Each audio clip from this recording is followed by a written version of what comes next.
So with all that hard work, we are now on 11th day of 21 days to good skin. We are just 10 days away to good looking skin.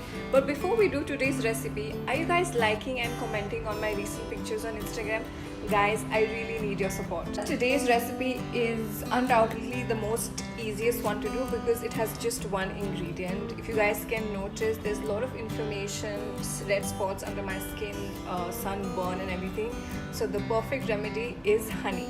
Surprisingly, people have substituted their face wash with honey. So they wash their face with just honey. Well, honey is great for your acne prone skin. It is great for anti-aging skin and helps boost that glowing complexion.